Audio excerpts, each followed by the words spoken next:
From Homedale to Salmon River, District 3 has several teams that don't always get their due. Stepping outside the shadows of the SIC, this is the Treasure Valley Prepcast with Logan Green.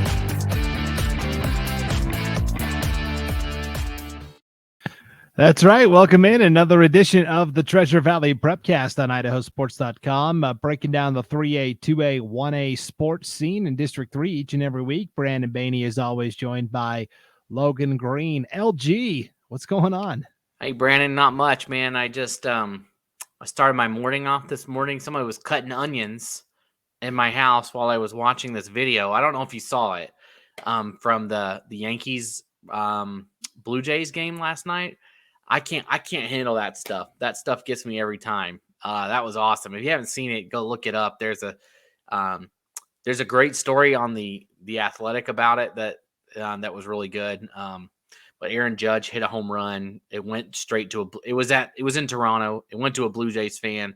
He turned around and gave it to this kid in his Yankees shirt. And the kid, they didn't know each other. And the kid just hugs the guy and starts crying. And I'm like, who's cutting these onions here? And it's a great story. So, sports wins the day today, I think, across the world. I just like seeing stuff like that because, everything sucks in the world sometimes. And when you always see the bad stuff, right? You see all the bad stuff and you get to see that. And it just makes you feel good. It makes everything else feel good. Yeah. So as a self-professed Boston Red Sox fan, I can't stand the Yankees, obviously. They're on, I think, an 11-game winning streak, which just adds to it. If you're watching the video of this on the IdahoSports.com YouTube channel or Facebook page, you can see us here in our home broadcast setups. Audio only as well at IdahoSports.com or wherever you download your podcasts. I got this as a gift at Christmas time, Logan. I'm going to show it on camera here. This is official dirt from the infield at Fenway Park in Boston, where the Red Sox play. So yeah, no love for the Yankees in this house, and Aaron Judge, nice moment, but still public enemy number one. Yeah, no, I understand. I mean, here's my other. See, I'm an Orioles guy, so it's a sad life. It's pretty sad. So I'm an AL East guy, but I don't know. There's like teams I used to hate. And I get it. You're a Red Sox fan. It's a little different.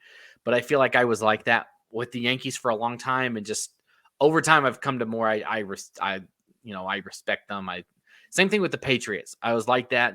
I was bitter because they beat the Panthers in the Super Bowl. And my 13-year-old self couldn't handle it. And so it took me a long time. But now I'm at a spot of respect. And I feel like I'm with that, with like the Yankees at this point. I would love to go to Yankee Stadium. I've never been. So, and Fenway. I would like to go to Fenway. You're going to hate me because this summer I'm actually going on a ballpark tour of all these baseball stadiums on the East Coast. Nice. We're going Boston, the Hall of Fame in Cooperstown, Yankee Stadium, the Mets. We're going to go watch a Mets game. We go to Baltimore, and then we wrap up in DC. So, nice. I've been to many games in DC and many games in Baltimore, and those are great. They're really good. I like the DC one because, like I said, I grew up in North Carolina, and we would drive and park at a metro station and ride the subway into DC, go to the game, and take it back out. But that's a nice stadium right there. But that sounds awesome, Brandon. I'm kind of jealous. I want to. Are the Phillies not in town when you're driving through?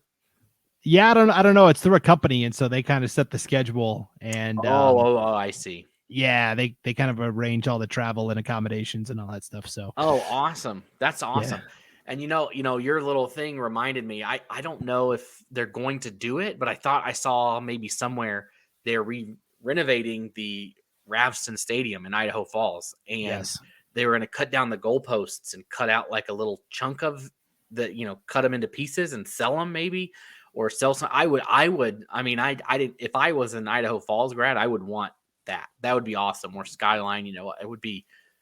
And I think they were going to sell some of the seats from Holt Arena as well, possibly from that renovation. Those are cool souvenirs to have. Those would be. I would love to have something like that from somebody. But those are awesome. So if you're listening from East Idaho, don't this is obviously not an East Idaho one, but that would be a cool memento to have from a local team. Yeah, and up in North Idaho, St. Mary's High School tore out the old wooden bleachers in their gym this year, Hayburn Gym, and they had the wood shop class take all that wood from the old bleachers, and they used it to make like shadow boxes and like a couple of like rocking chairs and some end tables and stuff. And then they sold it as a fundraiser. How cool is that? That would be terrific. Have a rocking chair from wood from the stadium. That would be fantastic. That's awesome. Yeah. That's great stuff. You can't beat that. That's fun. No doubt. One last note, your Baltimore Orioles, they have a series win over the Red Sox and the Yankees so far. You know what, this year. Brandon? You know what? We're going for the pennant. It's just, we hide it under the guise of early season woes, and we just sneak in, just to show who we are at the beginning. They're going to come on strong and maybe only lose 98 games this year and surprise everybody. So yeah, we'll see. It is funny because I saw people bickering about that how saying the Yankees were first in these power rankings, and it's like, how can that be? They lost a series to the Orioles, and I'm like, yeah, that's true. That's pretty bad. So, but then they won like 11 in a row, so it's like, But you look at their schedule, and it's been pretty weak. They had 3 more games against Baltimore, so.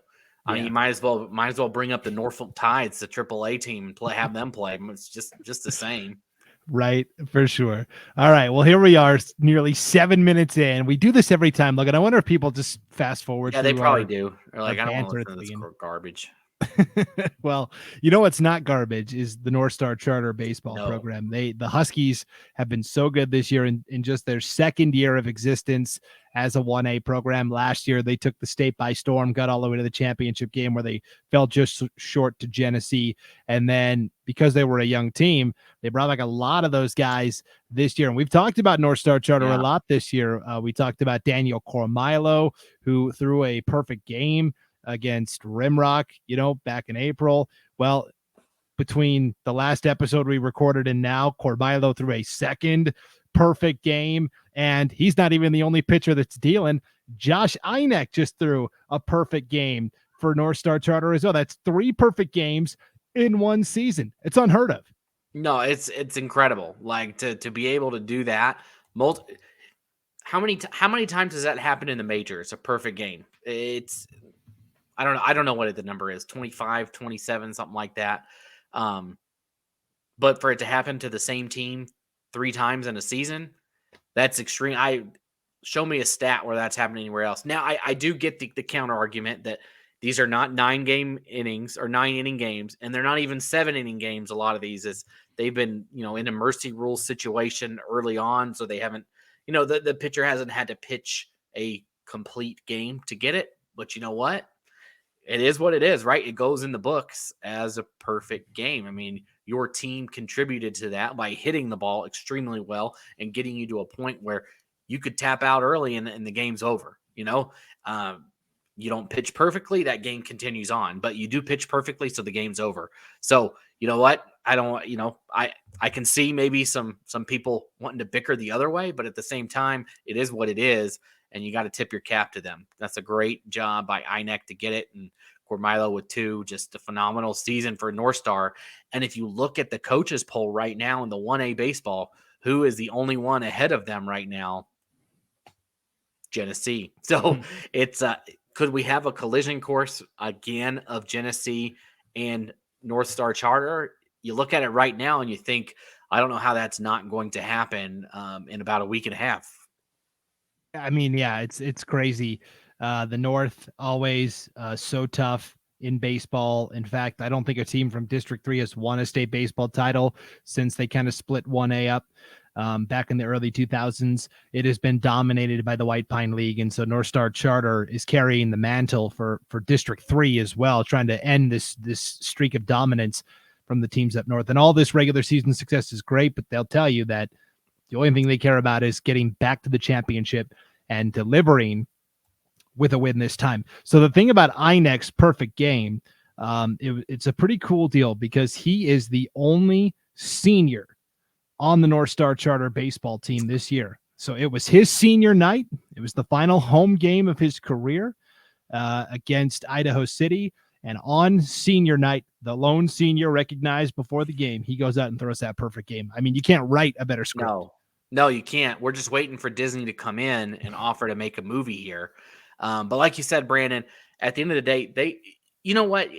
If you haven't been in this situation before, getting to state sometimes can be a great accomplishment, right? You see teams that have not made it. And I think back, Timberline from WEI a couple years ago made it to state basketball for the first time in like 50 years, and just making it is a good accomplishment. At that point, you're like, we made it to state.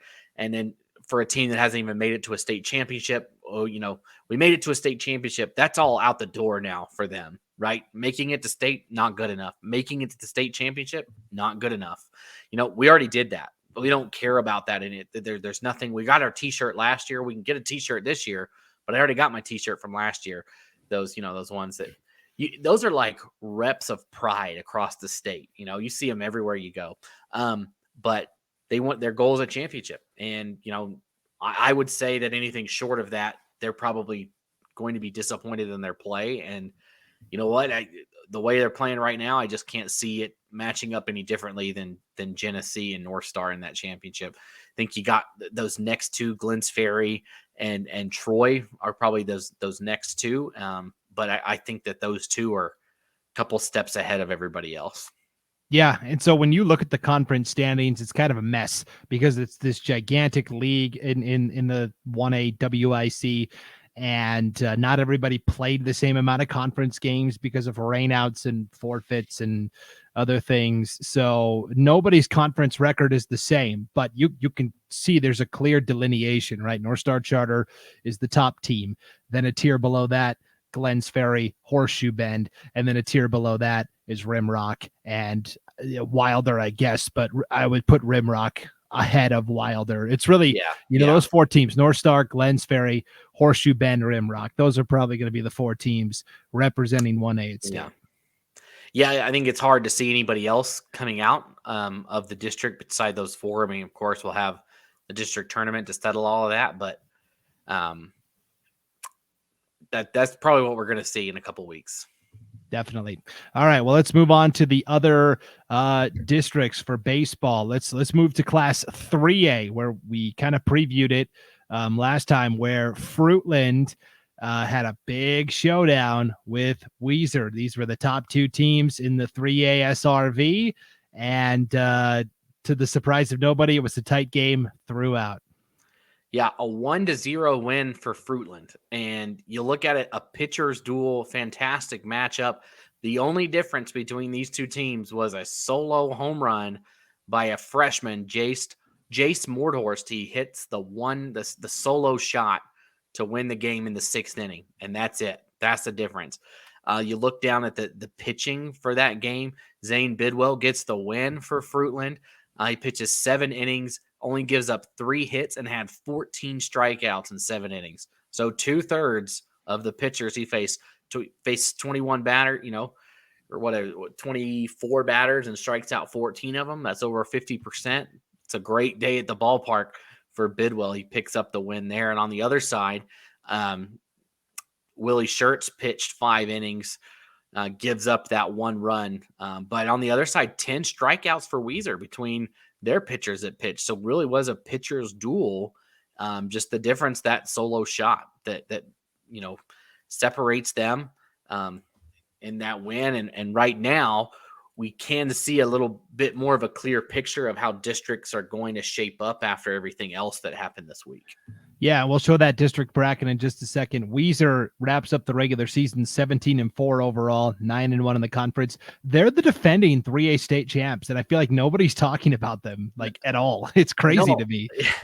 Well, I did the first day of 3A baseball tournament last year that was out at Fruitland, and yeah, they kind of, I want to say, what are they, like the 6th seed or the 7th seed? They just weren't really talked about. All the talk was Marsh Valley, right? And Fruitland. Marsh Valley, Fruitland, and then neither one of them take it. It's Weiser that comes through. And yeah, I feel like they're not probably getting talked about as much as they probably think they should be. If you look at the standings right now, well, if you look at the coaches poll, Marsh Valley is first, Kimberly is second, and Weiser is third. So they're right in there. Sugar Salem is fourth, and South Fremont fifth. But Brandon, correct me if I'm wrong, only one of those goes, right? It's not a double bid league, or do they have a play-in? For District 6. Yeah. Yeah, and you know what's weird about District 6? South Fremont has beaten Sugar twice. They beat them twice in the regular season, and yet Sugar's ranked ahead of them. How does that work? Yeah, South Fremont is 4-0 in conference. Yeah. Sugar is 2-2, and somehow Sugar even has a first place vote. So this is not the District 6 Prepcast, but I mean, if let's just look at it and you say, you know what, one of the top 5 teams as voted on by the coaches will not be there. Correct. And you're right. That's a 1-bid district. So you got to think Fruitland will be there, and then I don't know if it's looking like maybe even Payette will be one of those other bids potentially this year. It's funny, Payette didn't get any votes in the coaches poll, but Homedale did. So who knows? Whatever. I guess we'll find out when it all gets said and done. So for those that are watching the video on IdahoSports.com's YouTube channel, Facebook page, I'm going to share my screen again so we can pull up these brackets and take a look at them. And if you're listening, IdahoSports.com or wherever you download your podcasts, you can still follow along. All of our district brackets are on our homepage, IdahoSports.com, baseball and softball. We're going to talk mostly baseball because softball is still some stuff has to be decided tonight and tomorrow night before we can put teams in. But I'm going to share my screen. And if you're watching the video, you'll want to make the video full screen so you can read the bracket a little more clearly. But here is the District 3 for 3A bracket. Weiser, the 1 seed, Fruitland, the 2 seed. They get first round buys. The opening round will take place Saturday. Both games at noon. 4 seed Homedale will host 5th seeded McCall Donnelly. The 3 seed Payette will host the 6 seed Parma. Top 2 teams automatically go. The 3rd place team has a chance to earn their way in via a state play-in game in Lewiston against the 2nd place team from up north, which could be Bonners Ferry or Kellogg. Bonners Ferry officially is the 2 seed up north. Kellogg is the 3 seed, but I still see that being pretty even. Yeah, and it's crazy. We talked about it last week about whoever the 3rd seed is here, they are going to get a tough team from up north. You do not you don't want to take your chances there and say, I'll recover. It is very important to win that semifinal game. And so to get the bye that Weiser and Fruitland has, great. You just need to win 1 game and you're the state. But if you're a Payette and Homedale, you got to pull one of those upsets there in that 2nd round, right, in the semifinals. And, I think that Homedale and Payette both win their first games. And you know what? Anything can happen when you get to this situation. We see it all the time at state basketball, all the time. And you see it in baseball too, where some school, a Payette or a Homedale decides, you know what, let's turn it on. And they make a run. And just think if Homedale upset Weiser in that 2nd round game, that the ripple effect through the state. I mean, you could be having a play-in game between Weiser and Bonners Ferry. That's a play-in game. So you look at it and say you have a chance to really throw everything into disarray, and that's what everybody wants to do as a low seed, right? You want to play the spoiler. You want to come in. I mean, you want to win a championship, but you also want to have some fun spoiling the day for others. And so that's what Homedale and Payette will be looking to do. But they're also going to be fighting for that spot. And I think at the end of the day, it's going to be the Pirates from Payette. And they're going to have a tough game next Saturday in a play-in. Yeah, and we'll see how that all shakes out. We'll be able to give you some updates because those semifinals will be Monday night and the district championship will be next Wednesday. So by the time we record next week, we'll be able to tell you a lot about what's going on there. Let's take a look at 2A baseball as well. And we've covered 2A extensively this year. Nampa Christian, the 1 seed, no surprise there. Melba gets the 2 seeds. They've got the 2 buys.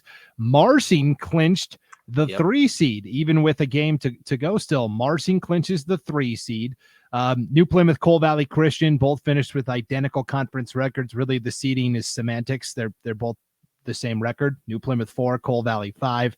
Vision Charter, the 6 seed. So what you've got Friday are the opening round games. They're all going to be in Marsing. Marsing is as the 3 seed gets to host the 2 games. It'll be a doubleheader. It'll be Coal Valley and New Plymouth playing at 2 in Marsing. and then Vision Charter will play the host Huskies at 5.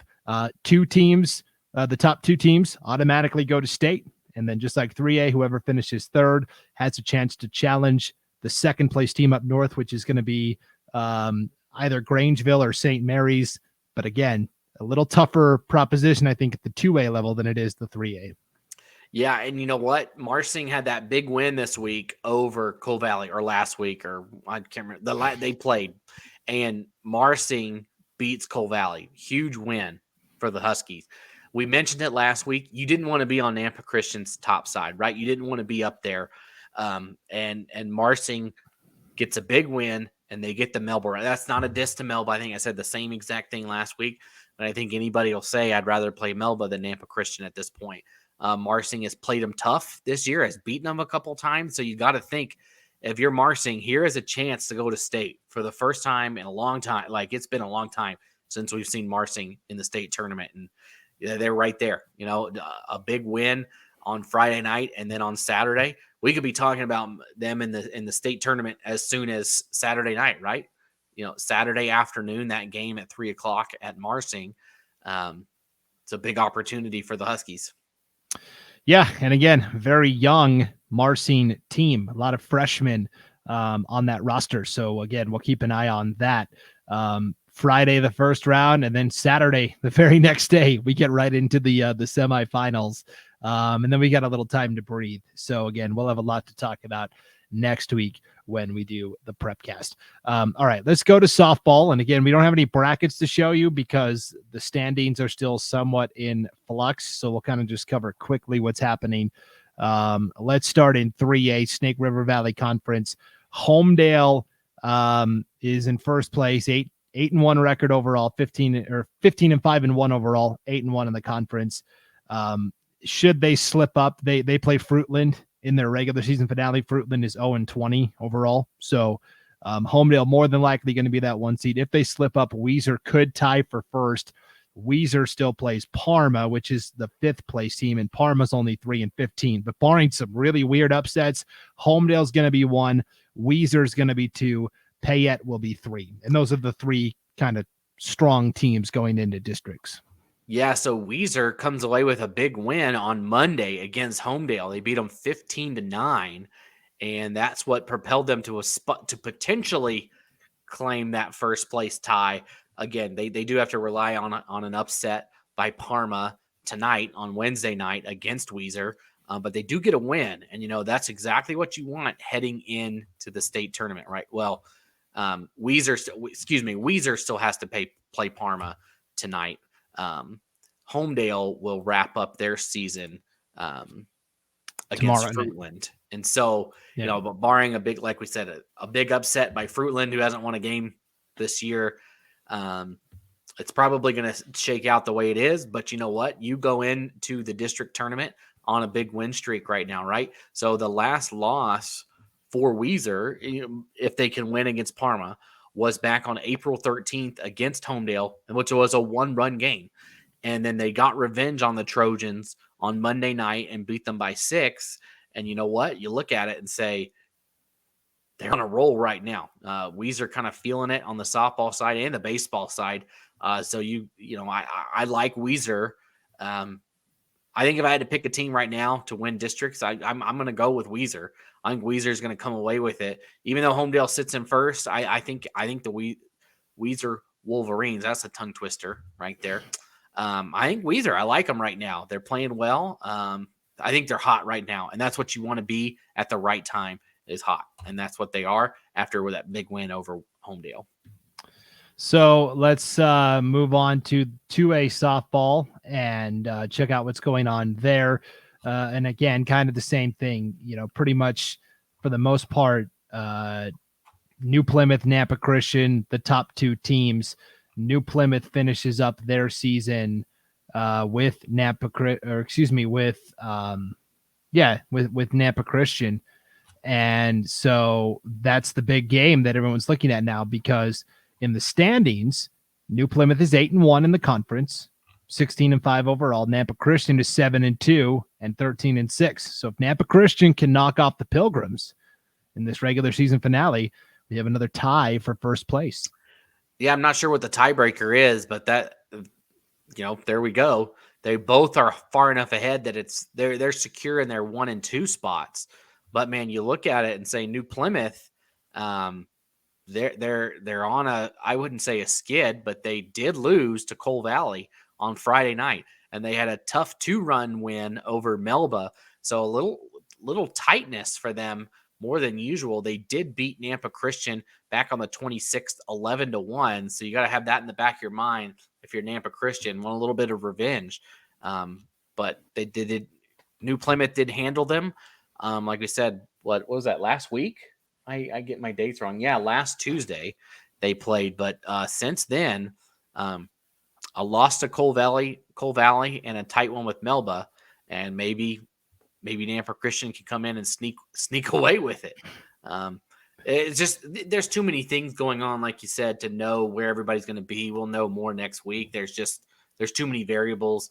If there is a tiebreaker, who gets it? We'll find out more once these games are played on the field. Well, because, right, you potentially have the tie for first and second, but you have a tie for third as well. Melba and Cole Valley Christian both finished 6-4 in the conference, and they're done. And so how does that tiebreaker get sorted out? I believe because they've split with each other, I believe since they split that you start with the top of the conference and work your way down. So how did both teams do against the first place team? How did both teams do against the second place team? So in that scenario for Melba and Cole Valley, it all depends on who wins. Who wins that tiebreaker between Nampa Christian and New Plymouth? If New Plymouth ends up as the 1 seed, then Cole Valley would get the 3 seed because they beat the Pilgrims. If Nampa Christian is able to get that 1 seed, then Melba would be the 3 seed because Melba beat the Trojans. So it's with the top 4 are all kind of tied together. You know what'll be real messy is if to determine the 1 and 2, they have to look at everybody below. Yeah, right. And say, oh well, we don't know who's the 3. Is it Melba or is it New Plymouth or is it Nampa Christian?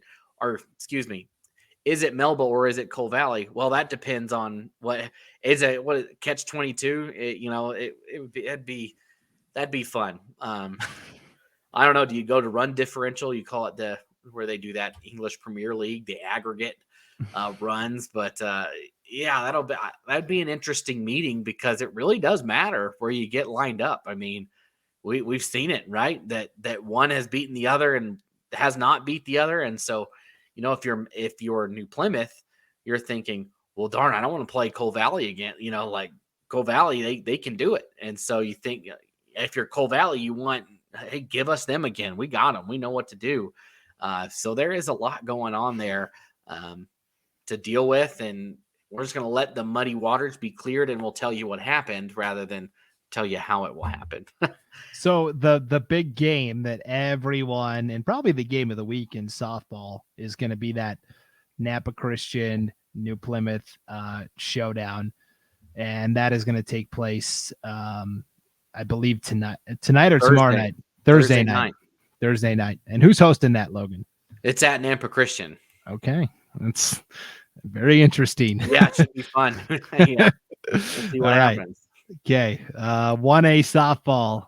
Notice still 11-0 in the conference, 13-2 overall. We talked on the last Prepcast about, oh man, Notice has this big showdown with Greenleaf Friends, right? Notice won the first game, but Greenleaf, could force a tie at the top with a win.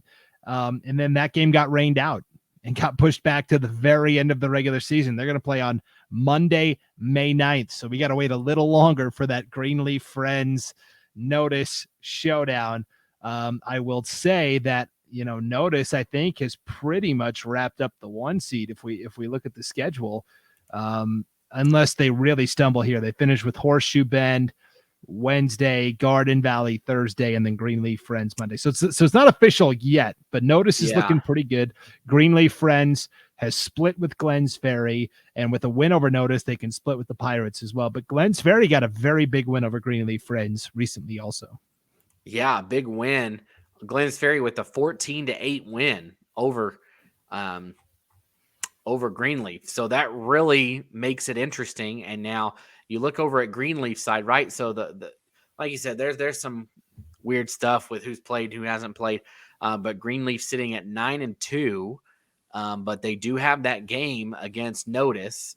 If you're Glenn's Ferry, you're saying somebody take down Greenleaf. But man, I don't know. They play Rimrock on Wednesday, Idaho City on Thursday.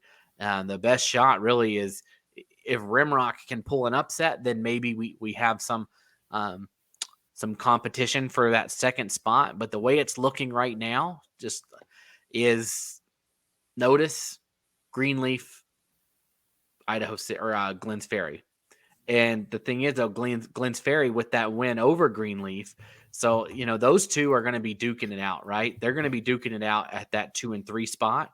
While I think Greenleaf will have a pretty smooth, when we get to districts as that top seed, until they get to the championship against 2 or 3. I don't know if anybody else can really hang with them at this point besides the 2 and the 3, which Glenn's Ferry and Greenleaf. Yep. Last year, Notice won the district title, but it was Glenn's Ferry that won the state title. So just because you win districts doesn't mean you win state. That'll be interesting to keep an eye on. And Rimrock is the interesting team. Logan, Rimrock, it's like Fort Knox. I can't get info out of them. I can't get scores. I can't get rosters. I can't get none of it. It's like lockdown over there. And so they're kind of the unknown. We're missing a couple of scores from Rimrock that haven't been reported. And so they're 500 in the conference, but so is Garden Valley. So I don't know. Rimrock's always an interesting team to me also. So yeah, and I mean Rimrock does have a win against Glenn's Ferry. Yeah. Right? They beat them 13-10 back on April 19th. So they're a team that can just sneakily, like you said, don't know what they're doing down there in Bruno, but they're doing it right. Or Grandview, I always forget which one it's in. But it's both. It's in this. Well, yeah, I guess it's the Bruno Grandview School District. But right. I forget which one it's in. So forgive me, Rimrock fans. But they're just slowly doing their thing over there. Glenn's Ferry right down the road. So those two, a little bit of I'm sure some sort of rivalry between those two schools, but a win so far earlier in April. Those two teams will face off on Friday night. So 2 big games for Rimrock, right? This week they play Greenleaf today, Wednesday, and then they play Glenn's Ferry on Friday. So potentially you could see maybe Rimrock move up a little more and say, hey, don't forget about us here. Right now Rimrock in the conference, again, we are missing some scores. Like it looks like but they only have 4 losses in conference right now. Is that right? Yeah, 4 losses. Yeah, 4-4. They're 4-4, and Garden Valley is 6-6. Well, Glenn's Ferry has 4 losses. Right. So at the end of the day, if they can beat them, do they get that 3rd spot then instead? And then Glenn's Ferry has to go up against, they have to take the Notice route instead. So there is so much left in the last 4 or 5 days of regular season play here in 1A baseball or softball, and I mean all softball for that matter. But that's just an interesting tidbit that, like you said, don't know what they're doing down there, but they're doing it right, and they're slowly chipping away at people. And you never know, they can make a run at this thing. They've shown that they can beat Glenn's Ferry. So who knows? You look at it, they lost to Notice back on the 26th last week, but it was only 6-2. Like that, right. That's a tight game. Notice scores a ton of runs, tons of them. You look at that, they're 20s all up and down the board, and they only put up 6. I mean, it's a dangerous team. It's a dangerous team to be just. I feel like they're just lurking, right? They are, and they're a big unknown. Nobody knows anything about them, and including us, to strike at the last second and say, "Hey, we'll take this trophy. Bye, thanks." And scoot on out of here. Something like that. All right. Before we get out of here, I did want to kind of just go over the track and field leaderboards as we're getting towards the end of the regular season.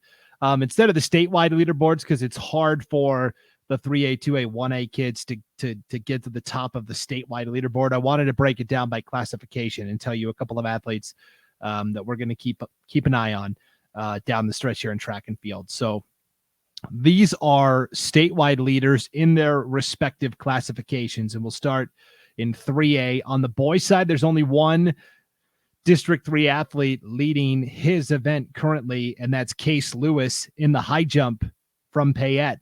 He's cleared 6 feet 4 inches, which is pretty good. Yeah. Right on his tails, though, in second place, Caleb Davis of Fruitland, who's cleared 6'3". So those two figure to be duking it out at districts. Yeah. And then, state's right around the corner. For them, everybody's going. This is one of the weird things, right? Where track kind of gets overshadowed because their state championships are the same time as everybody else, but they're still going on here. Yes, definitely. A lot more female athletes from District 3 leading their respective events. Lydia Lindsay, a freshman from Fruitland, has the best 100 time in the state by a pretty significant margin, Logan. She's ran a 12:71, which is pretty impressive. The next closest is 13:19. So in the 100, that's a huge lead. No, that's faster than I can do it. Probably take me a full minute. And she can do it in 12 seconds. To be a full second was it a second and a half faster? It's not quite a second. It's 12:71 to 13:19. That's like half a second. Okay, so half a second. But you think about it, that whole event is 15 seconds long, even for the last place person to finish. Like half a second, it seems like an eternity when that person crosses the line. And if you're watching it straight on, like that's a long time to wait to see. That's a couple of steps, and congrats to her for being in that spot. Emma Hillam from Fruitland has the best 800 and 1600 meter times, and she's second statewide in the 3200. So Emma Hillam, long distance ace for Fruitland, combined with the freshman Lydia Lindsay in the sprints, gives the Grizzlies a pretty good 1-2 tandem to lean on. Weiser has the best 4x4 relay. Kaylee LaRue, Kylie Quinton, Sarah Henderson, and Maddie Schertz, 4:16.99. And in the I don't know what to call it. It's the 1-1-2-4, the 800 meter relay or whatever it's called. Fruitland has the second best time there as well. So there's Fruitland again, really showing up. Lydia Lindsay, we mentioned the freshman, has the best time in the 100. She also has the best high jump mark, clearing 5 feet 4 inches. So a freshman coming in to make that kind of impact is super impressive. And then Payette senior Sydney Dennison has the best long jump and triple jump in the state for 3A, 17, 10 and 3/4 in the long jump and 36 feet 1/2 inch in the triple jump. And she's got nearly a 1 foot lead in the triple jump over second place. And she's got almost a 5-inch lead in the long jump. So Sydney Dennison of Payette looking very good also. Yeah, just great efforts here in District 3 from all our track athletes. Definitely. 2A, Joe Reber, Melba, first year doing track, still has the best Melba 100 time at 10:79. Yeah, Melba track. What we talked about a couple of weeks ago, just how many, it's just like, you don't even need to look at the sheet. You just say, yeah, Melba's first. Yeah, seriously. So Joe Reber not only has the best 100 time, he's got the best 200 time as well, 22:13. A New Plymouth Pilgrim behind him in second in both events. Different athletes, though. Alex Porter in the 100 and Casey Aratola in the 200. Another Melba Mustang, McCoy Richardson, has the best time in the 400, 50:67. That's pretty good. Grady Mylander from Nampa Christian, no surprise, has the best 800, 1600, and 3200 meter times. I'm really looking forward to Grady Mylander at state competing against Danny Simmons from Salmon. Those are the two best distance runners in 2A, and I would say two of the best in the entire state. And they get to go mano a mano. It's going to be a lot of fun to watch those two. Yeah, seems like Salmon always produces great runners as well. Definitely. McCoy Richardson, in addition to his top 400 time, has the best time in the 110 hurdles and the 300 hurdles. So that's a triple leader there in McCoy Richardson, and we kind of talked about him on a previous Prepcast. Melba has the best 4x4 relay. Easton Draper, Caden Daly, Ruben Manzer, and McCoy Richardson running the anchor, 3:33.90. Melba is second in the 4x800 relay. Nampa Christian has the best 1600 meter relay. Simon DeYoung, Tyson Evenhouse, Edward Lewandowski, and Grady Mylander. I was talking about at that DirectCom invite over in Pocatello a couple weeks ago, Logan. Nampa Christian was edged out by Blackfoot by 5/100ths of a second in this relay. And Blackfoot's really good at 4A, so that gives you an idea of how good that relay team is for Nampa Christian. Yeah, tight win. So I'm sure they want to get back at them and have another opportunity. Definitely. And in the field, one leader, and who else? McCoy Richardson from Melba. He's got the best long jump, 21 feet, 9 inches. So McCoy Richardson, the junior from Melba, has the best mark or time in 4 different 2A events. Simply incredible. Yeah. I don't know what else to say. Definitely. Yeah. Girls side 2A state best times or distances. Peyton Mills of Nampa Christian has the best 100, 1278. Beyond that, it is a lot of East Idaho in terms of leaders. Liliana Ortiz of Aberdeen in the hurdles. Melba does have the best 4x800 relay. Brooklyn Daly, Roslyn Kasier, Lacey Levitt, and Maisie Hansen, 10:19:61. And then as we look at the field events, Taylor McCoy has the best discus throw, another Melba Mustang, 129 feet, 11 inches. That is nearly 2 feet further than the second best throw so far. And Kendall Clark, of course, what a great athlete she is for Melba. She's got the best triple jump, 36 feet, 6 inches. That is nearly 3 feet further than second place in the triple jump. So, yeah. That's one where you say, well, if you're competing against her, you say, well, that second doesn't look so bad. We'll see what I can do for myself. I'll just take my second place. You're fighting for second almost in a situation like that. Definitely. All right. 1A leaderboard. On the boys' side, Victory Charter's got a pair of Stockets in the long distance races. Ian is a junior, Luke is a sophomore, and Ian is first in the mile and 2 mile. Luke is third in the mile, second in the 2 mile. So the Stockett boys leading Victory Charter in those long distance races. Outside of that, those two also help out on the 4x800 relay of Victory Charter. They've got the best time in the state, 8:54.26. That's, almost 10 seconds ahead of the second best team. So it's Ian Stockett, Luke Stockett, Connor Douglas Robbins, and Brody Hunt. And again, that's the 4x800 meter relay. And then when you go to the field events, how about this, Logan? In the high jump, the best high jump mark in 1A is Kobe Rivas from Meadows Valley. How about Meadows getting on the board? Yeah. 6 feet 2 inches. That's pretty good. Yeah, nice job. Yeah, way to go. And in the triple jump, notice is Carter Woodland. That's a guy we talk about a lot here. That name before. We sure have. 43 feet, 1.5 inches in the triple jump. That is 1.5 feet better than the second best mark, which is pretty substantial in the triple jump, like we said. And nice. Go ahead. No, just it's just funny how we've got in that jump right here in District 3, we've got 2 people that are in first place by a substantial amount, right? Just what are the chances, right, in a state this big that you get that exact thing? So well done here. Yeah, it's just crazy. And on the 1A girls side, we don't have any state leaders in any event. In fact, we're lacking a little bit in terms of the top 5 overall, because Cary and Rockland and Oakley and Raft River are all kind of so dominant that it's really hard for anybody else to break through.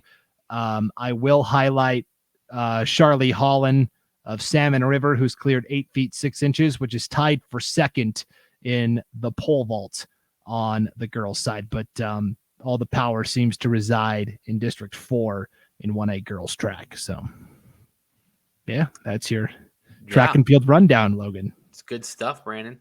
Yeah, a lot of names. When we get a lot of names into the Prepcast, I feel like it's pretty it's good. It's it's about getting them the publicity that they deserve. No doubt. All right. Well, we have gone long, pretty usual. And you know what? I just want to say really quick, if you're out there and we're doing every game of the baseball tournament, right? 5A, 4A, 3A, 2A, 1A. If you have a business and you want to be on with us during that state baseball tournament, just reach out to us. We'd love to help you out and get you on as a sponsor for that. it's just a good opportunity to show your support to local high school athletes and our ability to cover. These are free broadcasts that we're giving out. And so it's just a great opportunity. If you're listening out there and you're a Nampa Christian baseball fan and you want to support them on those broadcasts, just reach out to me. It's Logan at IdahoSports.com. I'd love to get you set up with that. And you know what, to show your support for your team during the broadcast. It's always a fun thing. Sometimes it's just hard to find everybody that wants to do that. A lot of people want to, but sometimes we just don't know where to go to find you. So if you're out there listening and that's something you're interested in, just like I said, email me, Logan at IdahoSports.com. That's right, IdahoSports.com. One of our great yearly traditions. We will bring you every pitch of every state baseball tournament from 5A all the way down to 1A. And also, hey, you may have noticed, we're logo-less here on the Prepcast as well. If you are interested in sponsoring the Treasure Valley Prepcast each week as well, just send an email to Logan at IdahoSports.com as well. Yeah, just reach out. I mean, nobody's there, so it's not, let's talk. Like, if you got a fun idea you want to do a sponsor some sort of special award per week, like we could do fun stuff like that. Like the opportunities are endless. So we'd love to have you on, and if you can give back to the kids via us, give them, some recognition on I don't know how big you would say this stage is, but maybe a little more publicity than you would get just in town. We would love to be able to do that for them as well. Yeah, we really are a blank canvas. So keep those emails coming, Logan at IdahoSports.com. All right, Logan, as always, thank you for breaking it all down with us each week. We'll see you back here next week. All right. Yeah. Sounds good, Brandon. We'll see you, man.